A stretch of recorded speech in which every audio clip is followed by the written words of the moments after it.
قال لا تخافا إنني معكما أسمع وأرى۔ نبی پاک علیہ السلام کا بہت سارا ادب آنے والی نسل کو سکھاؤ۔ تعظیم رسالت مآب صلی اللہ تعالی علیہ وسلم تمہارے روئے روئے میں موجود ہونی چاہیے۔ کوئی ایسا جملہ جس سے کوئی کمزور پہلو نکل سکتا ہے وہ حضور کے لیے استعمال نہ کرو۔ اعلیٰ حضرت رحمۃ اللہ علیہ کی ساری شخصیت ہمیں نبی پاک کی غلامی اور محبت سکھاتی ہے۔ میں آپ کی خدمت میں عرض کروں، انسان کے سینے میں دل ہوتا ہے تو اس میں کوئی نہ کوئی محبت تو رہتی ہے۔ مال کی محبت آ جاتی ہے، کسی نہ کسی طریقے سے مشہور ہونا ہے، شہرت پانی ہے۔ دیکھیں نا، ابھی بھی بچے زیادہ موبائل دیکھ رہے ہیں مجھے دیکھنے کی بجائے، ایسے ہی ہے نا جی۔ تو اب یہ سارا شوق لگ گیا ہے کہ کسی طریقے سے کوئی صورت بنے، بلکہ بڑے بڑے سیانے بندے سوشل میڈیا پہ معروف ہونے کے لیے ایسے کام کرتے ہیں جو ان کی شخصیت سے میچ نہیں کرتا۔ محسوس ہوتا ہے کہ یار آپ کا قد کاٹ بڑا ہے، یا آپ کے شایان شان نہیں جو آپ نے کیا۔ تو یاد رکھیے گا، شہرت کی محبت بھی دل میں آ جاتی ہے اور دولت کی محبت بھی دل میں آ جاتی ہے، لیکن نقصان بڑا کرتی ہے، بڑا نقصان کرتی ہے، روح اجڑ جاتی ہے، بندہ اندر سے پورا برباد ہو جاتا ہے اگر پیسوں سے ہرس ہوس کے ساتھ پیار کرے یا شہرت سے پیار کرے۔ اس کی دلیل نبی پاک علیہ الصلوۃ والسلام نے ارشاد فرمایا، دو بھوکے بھیڑیا ویسے ہی خطرناک ہوتا ہے اور اوپر سے بھوکا ہو تو، دو بھوکے بھیڑیے بکریوں کے ریوڑ میں کھلے چھوڑ دیے جائیں تو حضور فرماتے ہیں وہ اتنا نقصان نہیں کرتے جتنی دولت اور شہرت کی محبت انسان کے دل کا نقصان کرتی۔ انسان باطنی طور پر پورے طور پہ اجڑ جاتا ہے، برباد ہو جاتا ہے، اسے خبر بھی نہیں ہوتی۔ اعلیٰ حضرت رحمۃ اللہ علیہ نے ہمیں سکھایا ہے کہ تم ادھر ادھر پیار کرو گے تو پریشان ہو جاؤ گے، پیار سیدھا سیدھا مدینے والے معبود سے کرو۔ فرماتے ہیں کہ جان ہے عشق مصطفیٰ، روز فزوں کرے خدا، اور جس کو ہو درد کا مزہ وہ ناز دوا اٹھائے کیوں، اور پھر کے گلی گلی تباہ ٹھوکریں سب کی کھائے کیوں، دل کو جو عقل دے خدا تو تیری گلی سے جائے کیوں۔ اگر عقل مند ہو تو پھر حضور کا دروازہ کبھی چھوڑنا، یہ اصل ہے، جان ہے عشق مصطفیٰ۔ اور کس حد تک پیار کرنا ہے نبی پاک سے؟ فرماتے ہیں کروں تیرے نام پہ جاں فدا۔ پھر اچانک کہنے لگے نہ بس ایک جاں، نہیں دو جہاں فدا۔ کروں تیرے نام پہ جاں فدا، نہ بس ایک جاں دو جہاں فدا۔ یہ وارفتگی ہے، یہ جذبات۔ پھر کہنے لگے میرا دو جہاں سے بھی نہیں جی بھرا۔ یا رسول اللہ صلی اللہ علیہ وسلم، کروں تیرے نام پہ جاں فدا، نہ بس ایک جاں دو جہاں فدا۔ دو جہاں سے بھی نہیں جی بھرا، میں کروں کیا کروڑوں جہاں نہیں۔ خوب پیار کرنا ہے، لیکن یہ بھی سبق دیتے ہیں اعلیٰ حضرت کہ حضور سے پیار سچا کرنا ہے، نبی پاک سے پیار صرف محفل والے دن عاشق رسول نہیں ہونا، جب دکان پہ بیٹھنا ہے تو پھر بھی پورا تولنا ہے۔ عاشق رسول دکان پہ بھی عاشق رسول ہی ہوتا ہے۔ جب بولنا ہے تو پھر بھی اخلاق سے بولنا، اس لیے کہ عاشق رسول ہر وقت عاشق رسول ہوتا ہے۔ یہ عشق جہتوں کا پابند نہیں ہوتا کہ جناب جب محفل آئی تو کسی سے ادھار ٹوپی لے کے عاشق رسول ہو گئے، اور جب جناب لڑائی ہوئی تو پھر بھول ہی گئے کہ میں تو عاشق رسول تھا۔ مجھے تو معاف کرنے کا حکم دیا گیا، مجھے تو یہ سبق تھا کہ تو نے درگزر کرنا ہے۔ عاشق رسول کے گھر والوں کو بھی پتا ہونا چاہیے بچہ عاشق رسول ہے، یعنی ماں باپ کا فرما بردار ہے۔ عاشق رسول کی گھر والی بھی قائل ہو کہ یہ عاشق رسول ہے، یہ کبھی بھی اپنی گھر والے کی توہین نہیں کرتا۔ اس کے گاہکوں کو بھی پتا ہو یہ عاشق رسول ہے، یہ نہ کم تولتا ہے نہ کم ناپتا ہے۔ عشق رسول تو اس کا نام ہے، یہ کوئی عشق رسول نہیں کہ آپ نعرے تگڑے تگڑے لگائیں اور عاشق رسول نماز کے ٹائم چھپتا پھرے تو یہ جھوٹ بولتا ہے، یہ عشق نہیں کرتا، یہ غلط بیانی کرتا ہے۔ عشق تو انسان کو فرما برداری پر مجبور کر دیتا ہے۔ حضرت عثمان غنی رضی اللہ تعالیٰ عنہ نے ایک جگہ وضو فرمایا، وضو کر کے کھڑے ہوئے تو مسکرانے لگے۔ اب سیانا بیانا بندہ ہنسنے لگے تو لوگ پوچھتے تو ہے نا خیر ہے، ہنس رہے ہیں خیر ہے۔ حضرت عثمان غنی سمجھدار آدمی تھے، معاملہ فہم تھے، تو سیدنا عثمان غنی رضی اللہ تعالیٰ عنہ نے وضو کیا تو مسکرانے لگے، اور مسکراتے رہے تو کچھ لوگوں نے آپ سے سوال کی، عرض کی حضور کیا ہوا، کیوں مسکرا رہے ہیں؟ فرمانے لگے پتہ نہیں۔ جب کہا پتہ نہیں تو لوگوں کو اور حیرت ہوئی، ایک تو آپ مسکرا رہے ہیں، دوسرا فرما رہے ہیں پتہ نہیں۔ کہا حضرت سبب کیا ہے؟ کہنے لگے سبب کا نہیں پتا، ایک دن اسی جگہ میں نبی کریم علیہ السلام کے ساتھ حاضر تھا تو سرکار نے وضو فرمایا تھا اور حضور مسکرانے لگے تھے، بس مجھے اتنا پتا ہے میرے محبوب مسکرائے تھے، وجہ کی ضرورت نہیں، ہر حال میں مدینے والے کی پیروی کرنی، حکمتیں پوچھنے کی ضرورت نہیں، سبب کی ضرورت نہیں، میں تو فرض محبت ادا کر رہا ہوں، یہ کسی کی ادا ہے جسے ادا کر رہا ہوں۔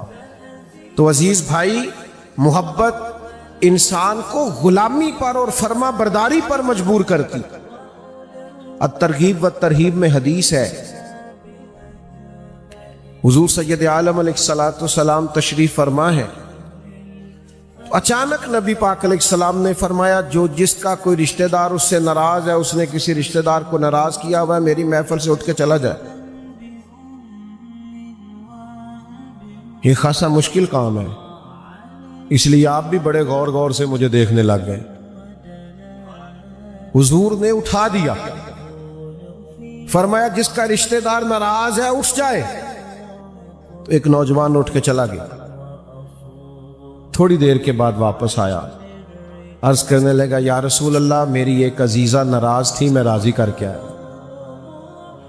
تو نبی پاک علیہ السلام نے فرمایا جس محفل میں بلا وجہ، بلا جواز، بلا عذر شرعی رشتے توڑنے والا موجود ہو، وہاں اللہ کی رحمت نازل نہیں ہوتی، اس لیے میں نے اٹھا دیا۔ اور میرے دوستو، وہ فوراً گئے، اپنی خالہ پھپھو یا جو بھی ان کی عزیزہ ناراض تھی راضی کر کے آئے، اس لیے کہ انہیں پتا تھا ہم اپنے عزیزوں کو راضی نہیں کر رہے، ہم تو مدینے والے کو راضی کر رہے ہیں، ہمیں حضور سے پیار ہے، ہر وہ کام کریں گے جو کام کرنے کا اللہ کے رسول نے ہمیں حکم دیا۔ اعلیٰ حضرت بریلوی رحمت اللہ علیہ کے پاس ایک شاعر آئے، اپنے شعر لکھ کے لائے، اشعار، انہوں نے حضور کی نعت میں اشعار کہے تو وہ لکھ کے لائے۔ تو ان کا مفہوم یہ تھا کہ یا رسول اللہ صلی اللہ علیہ وسلم، میں نا ساری رات آپ کی یاد میں تڑپتا رہتا ہوں، مجھے نیند نہیں آتی، میں بے چین رہتا ہوں، میرا دل بڑا پریشان رہتا ہے، یہ شعروں کا مفہوم تھا۔ اعلیٰ حضرت رحمت اللہ علیہ پڑھنے کے بعد فرمانے لگے آپ واقعی ساری رات نہیں سوتے، واقعی ساری رات تڑپتے رہتے ہیں؟ کہنے لگے جی نہیں، یہ تو شعر ہیں۔ تو فرمانے لگے حضور کی بارگاہ میں جھوٹ بولتے ہیں، یہ دروازہ رسول ہے صلی اللہ تعالی علیہ وسلم، آپ وہاں کلمات تول کے بولیں گے، وہی کہیں گے جو آپ کے اصل جذبات ہیں۔ یہ کیا بات ہوئی کہ میں بہت بڑا عاشق رسول ہوں لیکن داڑھی رکھ لو؟ کہتا ہے وہ ابھی آپ دعا کریں پھر میں رکھوں گا۔ میں بڑا عاشق رسول ہوں تو سچ بولا کرو، کہتا با کام نہیں چلتا، میں بڑا عاشق رسول ہوں تو بھائی صلہ رحمی کرو، تو کہتا با دعا کرے رشتہ دار ظالم ہی بڑے ہیں۔ او بھائی جب آپ عشق رسول کا دعویٰ کر رہے ہیں پھر آپ کو بدلنا پڑے گا، خالی دعووں سے کوئی تسلیم نہیں کرے گا۔ یعنی ایک آدمی کہتا ہے ابا جی مجھے آپ سے پیار بڑا ہے، بڑا پیار، پر اگر آپ کو کپڑے چاہیے تو بڑا بھائی لے کے دے گا۔ پیار مجھے آپ سے بڑا ہے، پر اگر آپ کو دوائی چاہیے تو دوائی بڑا بھائی لے کے دے گا۔ پیار مجھے زیادہ ہے آپ سے، میری جان بھی آپ پہ قربان ہے، لیکن اگر آپ کو ہاسپٹل جانا ہوا تو وہ میں نہیں لے کے جاؤں گا، وہ بڑا بھائی۔ تو میرے خیال ہے ابا جی نے کہنا پتر تو پیار بھی کھول ہی رکھ، اس واسطے کہ اگر سارے کام اسی نے کرنے ہیں تو پھر یہ تو خالی، یعنی ایسا عشق رسول کا دعویٰ جس میں نماز بھی نہیں، عبادت بھی نہیں، ریاضت بھی نہیں، تقوی بھی نہیں، اخلاق بھی نہیں، کردار بھی نہیں، ایک ایسا دعویٰ۔ اعلیٰ حضرت فاضل بریلوی رحمت اللہ تعالیٰ علیہ سبق یہ پڑھاتے ہیں کہ عاشق رسول بنو پر سچے والے بنو۔ ان کا اپنا عمل یہ تھا کہ سنت ہے سیدھے ہاتھ سے لینا دینا، تو مسجد میں آتے تھے تو سیدھا قدم رکھتے تھے، اور پھر جس صف میں قدم رکھتے تھے سیدھا قدم رکھتے تھے، اس لیے کہ یہ رسول کائنات کی سنت، نبی پاک کا طریقہ ہے، یہ ایسا بہترین مستحب عمل ہے جس سے اجر ملتا ہے۔ تو بھائی اپنے آپ کو سنوارنا، اپنے کردار کو سنوارنا، پھر اس سے بڑی بات جو اعلیٰ حضرت بریلوی رحمت اللہ نے ہمیں سکھائی ہے وہ یہ ہے کہ مسلمانوں کو علم دین سے وابستہ ہونا چاہیے۔ اعلیٰ حضرت رحمت اللہ علیہ کا سارا کام علمی ہے، سارا۔ 1000 سے زیادہ کتابیں آپ نے لکھی ہیں، اور مختلف علوم پر، یعنی 100 سے زیادہ علوم پر ان کی کتابیں۔ یہ جو نوجوان تھوڑے سے ماسٹر کی ڈگری رکھنے والے ہیں، گریجویشن سے اوپر ہیں، وہ میری بات پر غور کریں، آپ سرچ کریں، کسی وقت آپ کو ملے گا کہ ان پر کتنی زیادہ پی ایچ ڈیز کے مقالہ جات لکھے گئے۔ ان کی ایک ایک کتاب پر لوگوں نے تحقیق کی ہے تو پورا پی ایچ ڈی کا مقالہ لکھا گیا ہے۔ یہ آج جو آپ نے حال کیا نا اپنے اسٹیجوں کا، کہ جاہل لوگوں کو بلا لیا، 2-4 جو ہے وہ ادھر ادھر کے اشعار، کسی مستند عالم کے شعر بھی نہیں، اور جناب وہ 2-4 چودھری نوٹ لے کے آگے بیٹھ گئے اور انہی کی صدارت ہو گئی اور انہی کے نام شعر ہو گئے اور پیسے پھینک گئے تو مووی بن گئی۔ یہ مزاج ہمارا نہیں ہے۔ اعلیٰ حضرت نے تو علمی کام کیا ہے۔ ایک سر تھے یہاں علی گڑھ یونیورسٹی کے، ریاضی کے بڑے اچھے پروفیسر تھے، تو ریاضی کے ایک مسئلے میں الجھ گئے، وہ حل نہیں ہو رہا تھا ان سے۔ اعلیٰ حضرت بریلوی کے ایک شاگرد سید سلیمان بہاری رحمت اللہ علیہ وہاں استاد تھے، تو وہ کہنے لگے آپ ہمارے حضرت کے پاس چلیں۔ تو وہ کہتے ہیں میرے دل میں خیال ہے مولوی کو ریاضی کیسے آتی ہوگی؟ نہیں نا کچھ لوگ مانتے۔ مولوی صاحب کہتے ہیں میں درس نظامی پڑھا ہوں، تو کہتے ہیں نہیں تھوڑی تعلیم کی نہیں، کہتے نہیں درس نظامی کیتا نہیں، وہ تو ٹھیک ہے تعلیم کی نہیں۔ اچھا اس کی نظر میں تعلیم وہی ہے جس نے 4 دفعہ سیپلی دے کے میٹرک پاس کیا ہو اور ایک آدھ پیپر میں سٹار بھی ملا ہوا ہو، وہ تعلیم ہے۔ اور جس نے پورا درس نظامی پڑھا اسے کہتے ہیں یار دوستو تعلیم کی نہیں۔ کیا تعلیم کس کا نام آپ نے رکھا ہے؟ یہ میرا موضوع نہیں اور اتنا ٹائم نہیں، ورنہ میں تھوڑا سا اس پر بھی روشنی ڈالتا۔ آمدام برسر مطلب مانتے تو نہیں نا لوگ کہ مولوی بھی پڑھا لکھا ہے، تو کہا آپ چلیں نا میرے ساتھ اعلیٰ حضرت کے پاس۔ تو کہتے ہیں چونکہ میرے دل میں تھا کہ مسئلہ تو حل ہونا نہیں، تو میں تو اس مسئلے کے لیے ملک سے باہر جا رہا ہوں، کسی بڑی یونیورسٹی میں جا کے ریسرچ کروں گا۔ تو چونکہ میرے وہ کلیگ تھے، اکٹھے کام کرتے تھے، تو میں نے کہا چلیں ٹھیک ہے میں آپ کے ساتھ چلوں گا۔ کہتے ہیں عصر کے بعد بریلی شریف حاضر ہوئے، اعلیٰ حضرت باہر بیٹھتے تھے، لوگوں کے سوالات کے جوابات دیتے۔ پروفیسر صاحب آئے، کہا حضرت میرا یہ مسئلہ ہے ایک ریاضی کا۔ تو اعلیٰ حضرت نے اس کو دیکھا، یہ نوجوان توجہ کریں ذرا، تو ایک کاغذ قلم منگایا، چند لائنیں لگائیں۔ تھوڑی دیر گزری تو کہا جناب ذرا دیکھیے گا بھلا جواب درست ہے؟ تو پروفیسر صاحب کہتے ہیں میں نے وہ دیکھا تو 2-4 دفعہ مولوی صاحب کی سادگی دیکھی، سادہ سا امامہ، سادہ سا لب و لہجہ، سادی سی چار پائی۔ اور سادہ سا گھر اور سادہ سا ادارہ اور سادہ سا آنگن، لیکن انہوں نے جب وہ مسئلہ میرے ہاتھ میں تھمایا تو چائے کی پیالی گویا گرنے لگی تھی۔ میں نے ان سے کہا کہ شیخ آپ نے ریاضی سیکھی تو کہاں سے سیکھی اور کیوں سیکھی؟ کہنے لگے نہیں، ہم نے ریاضی کو سیکھنی تھی، ہم نے تو قرآن و سنت سیکھا۔ تو حضرت پھر یہ کیا ہے؟ فرمانے لگے وہ وراثت کے مسئلے حل کرنے ہوتے ہیں نا، کسی شخص کا انتقال کتنا ملے گا، تو پھر بیوی زندہ ہے تو کتنا ملے گا، تو اگر بیٹی نہیں ہے صرف بیٹے ہیں تو کیا ملے گا۔ وہ وراثت کے مسئلے سیکھنے کے لیے تھوڑا بہت حساب کتاب سیکھا تھا۔ ہمارا تعلق ریاضی سے نہیں، ہمارا تو اس علم سے تعلق ہے جو مدینے والے کے سینے سے پھوٹتا ہے۔ تو بھائی آج ہمارا مزاج علمی نہیں، عام مسئلے بھی لوگ نہیں سیکھتے۔ اعلیٰ حضرت کے ماننے والوں کو مسائل آنے چاہیے۔ میں دعوے کے ساتھ کہتا ہوں، دعوے کے ساتھ، ذمہ داری کے ساتھ، کہ 6 مہینے پہلے فرنیچر کا آرڈر دیتے ہو شادی سے، 2 مہینے پہلے کپڑوں کا آرڈر دیتے ہو، اگر 15 دن پہلے بچی کو کسی معلمہ کے پاس اور بیٹے کو کسی مفتی کے پاس لے جاؤ اور نکاح اور طلاق کے مسائل بھی سکھاؤ۔ 20 ٹیلی فون روز آتے ہیں کہ میں 3 طلاقیں دے بیٹھا ہوں، مجھے پتہ ہی نہیں چلا۔ اگر مسئلے کا پتہ ہو، کٹھی طلاقیں نہ دیں تو بڑے سارے گھاٹ ٹوٹنے سے بچ جائیں۔ اعلیٰ حضرت نے مزاج علمی دیا ہے، کتاب و سنت سے جوڑا ہے۔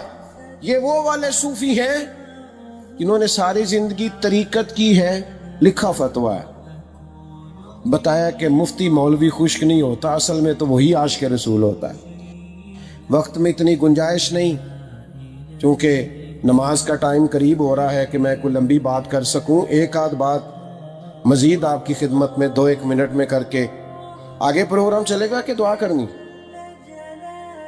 اچھا، آپ تھوڑی توجہ کریں، ایک آدھ بات ضرور آپ نے سننی ہے۔ ایک خاص بات اعلیٰ حضرت کی جس کو یاد رکھنا ہے۔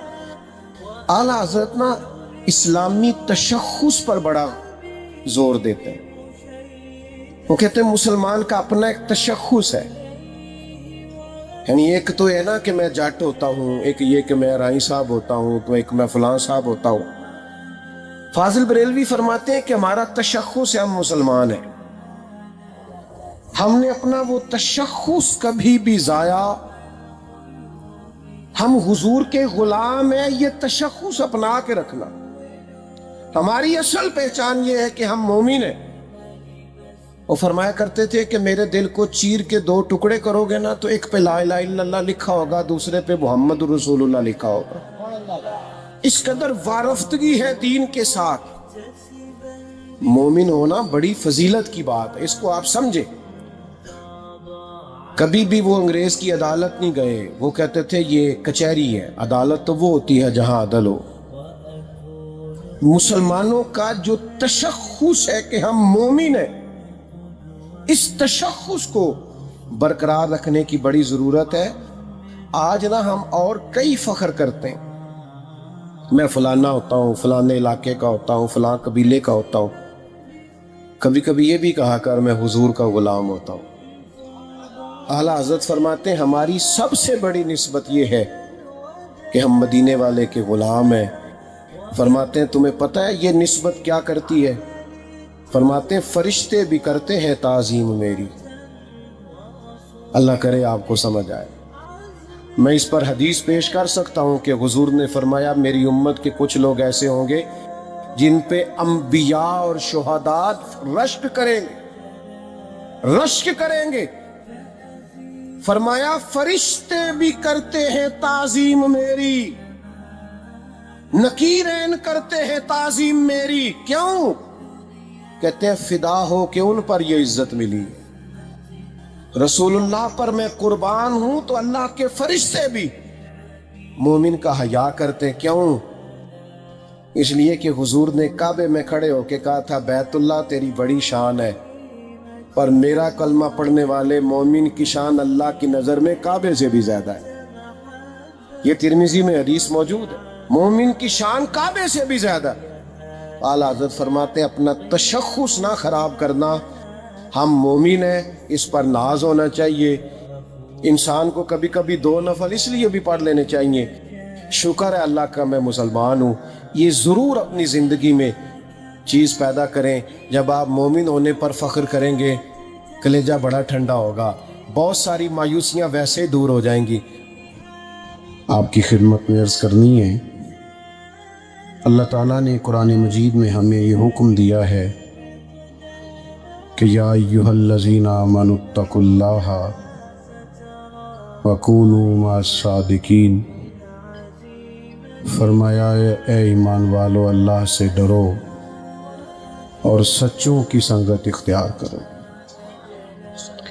سوسائٹی میں، ماحول میں بہت سارے ایسے لوگ آ جاتے ہیں